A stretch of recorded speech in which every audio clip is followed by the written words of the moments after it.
Assalamualaikum warahmatullahi wabarakatuh. Alhamdulillahirrabbilalamin. Wassalatu wassalamu ala sayyidina Muhammadin wa ala alihi wa sahbihi ajmain. Amma ba'du. Pertama-tama, marilah kita panjatkan puja dan puji serta syukur dan tafakur kehadirat Allah Subhanahu wa taala. Sholawat beserta salam semoga senantiasa tercurah limpahkan kepada baginda alam, yakni Habibana wan Nabiyana Muhammad Sallallahu Alaihi Wasallam. Anak-anakku yang dirahmati oleh Allah Subhanahu Wa Taala, pada hari ini kita akan mempelajari materi tentang sifat tercela, itu sifat hubu dunia. Adapun materi yang akan kita pelajari yaitu pertama mengenai pengertian hubu dunia, dan yang kedua adalah ciri-ciri sifat hubu dunia. Selanjutnya yang ketiga yaitu bahaya sifat hubu dunia, dan yang terakhir yaitu cara menghindari sifat hubu dunia. Hubu dunia adalah suatu keadaan seseorang yang mengagungkan urusan dunia sehingga membuatnya mengabaikan perkara akhirat dan lalai untuk berbuat taat kepada Allah Subhanahu wa taala. Ciri-ciri hubu dunia. Yang pertama, menganggap dunia sebagai tujuan utama, bukan sebagai sarana mencapai kebahagiaan akhirat. Yang kedua, mengumpulkan harta benda dengan menghalalkan segala cara tanpa memperhatikan yang halal dan haramnya. Yang ketiga, kikir, tidak rela sedikit pun hartanya terlepas atau berkurang. Dan yang keempat, serakah dan rakus serta tamak. Bahaya sifat hubu dunia. Hubu dunia adalah sumber kehancuran umat. Penyakit ini sangat berbahaya karena dapat melemahkan dan menggerus keimanan seseorang kepada Allah Subhanahu wa taala. Dia bakal lalai mengingat Allah.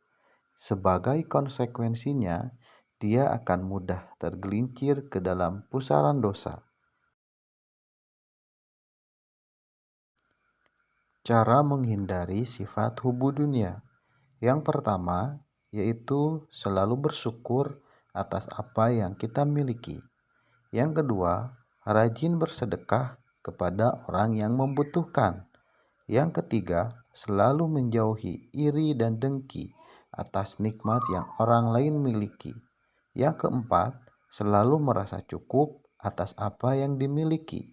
Dan yang kelima, berzikir dan mendekatkan diri kepada Allah Subhanahu wa taala. Untuk lebih jelasnya, silakan simak video ceramah berikut ini.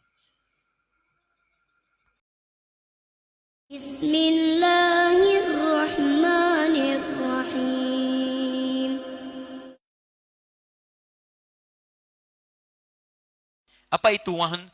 Hubbud dunya wa karahiyatul maut. Hubbud dunya, suka bumi.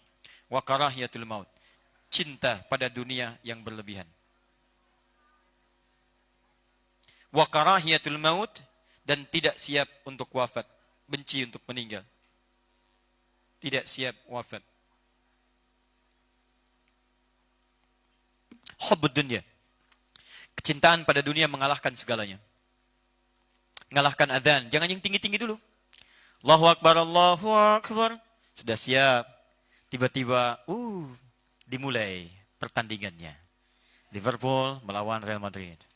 Sesi yang terakhir di Liga Champion. Semua orang punya prediksi, mana yang paling bagus. Masya Allah. Ada yang kuat iman, terus sholat, dipercepat sholatnya. Masya Allah. Bahkan sholat kosor. Kosor, luar biasa kosor. Aduh, Irfan. Luar biasa. Tahajud biasa 11 jadi 2 kan? Witir 1. Bahkan hebatnya, biasa tahajud memang. Cuma babak kedua. Pertengahan babak tahajud dulu, balik lagi. Kalah. Madrid menang. Menangis. Wah, ini kalah sama dunia. Jumat, biasa Jumatan. Tiba-tiba mohon maaf, proyek mulai datang. Hadirnya di waktu Jumat. nilainya cukup lumayan, 10 miliar. Ditandatangan di waktu Jumat. Coba pilih mana antum. Pada saat Jumatan, ada proyek, nilainya 10 miliar, ditandatangan di waktu Jumat. Anda ikut Jumat, meninggalkan proyek itu, resikonya tidak dapat proyek itu lagi. Atau Anda ikut proyek itu, meninggalkan Jumat. Pilih mana. Dan jangan cari pilihan ketiga, nggak akan ditemukan. Cuma dua itu aja. Jumatan atau tanda tangan proyek? Masa... Dik. Ayo. Pilih mana? Terus minta pendapat pada ibu. Ibu mau pilih yang mana?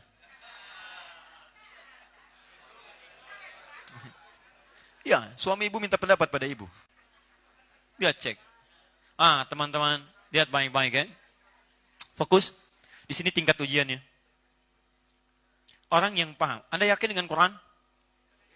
Yakin. Seberapa jauh keyakinan kita? Orang yang yakin itu akan selalu meyakini dan mengamalkan apa yang diyakini. Tanpa keyakinan mustahil Anda datang ke sini. Benar nggak usah tadi datang? Kemarin waktu di Swiss, nggak juga. Di Munchen, nggak juga. Betul nggak? Yakin? Yakin. Berapa persen? 100%. Yakin? 1000%. Begitu yakin, datang. Ya, kalau nggak yakin, mustahil datang. Nah, kalau Anda yakin dengan isi Quran, perhatikan kata Allah dalam Quran, surah ke-62 ayat ke-11. Dan paling kiri, pertengahan, di akhir ayatnya. وَإِذَا رَأَوْا تِجَارَةً أَوْ لَهْوًا انفَضُّوا إِلَيْهَا وَتَرَكُوكَ قَائِمًا قُلْ مَا عِنْدَ اللَّهِ خَيْرٌ مِنَ اللَّهْوِ وَمِنَ التِّجَارَةِ وَاللَّهُ خَيْرُ الرَّازِقِينَ.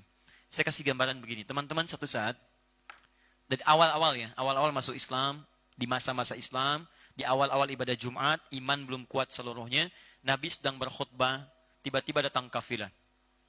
Rombongan pembawa barang dagangan, baru bawa barang-barang baru, diskonnya besar, Bu. Diskon 90%, 90%, luar biasa. Saya ilustrasikan gini lah, jangan bapak dulu ya, ibu lah misalnya. Ibu sedang belanja di mall, di bawahnya ada masjid. Baik, tiba-tiba ketika ibu sedang nawar, Allahu Akbar, adzan.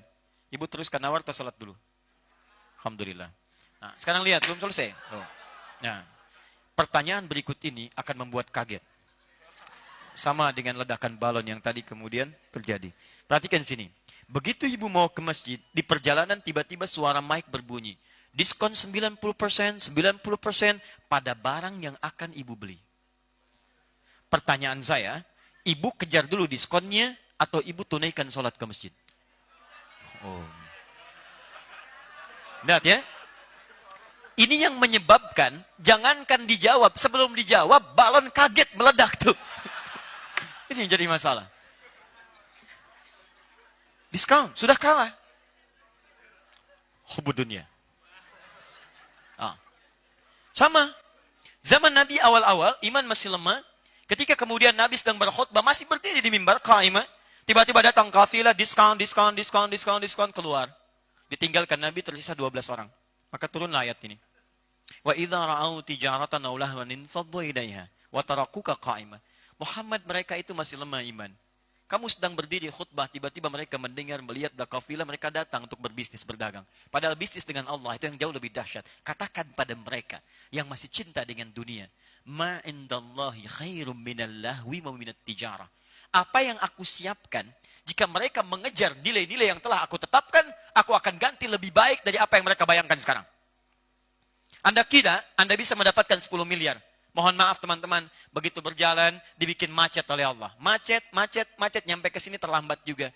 Ternyata waktunya sama persis dengan orang yang Jumatan keluar. Yang paling bahaya adalah, ketika Anda berangkat ke sini, baru megang pena, meninggal Anda. Wallahu khairur razikin, aku yang punya rizki, bukan kamu, kata Allah. Aku yang ngatur. Ya, kamu Jumatan, dapat rizki. Kamu nggak Jumatan, sudah ada aturannya, dapat juga. Cuman bedanya keberkahannya.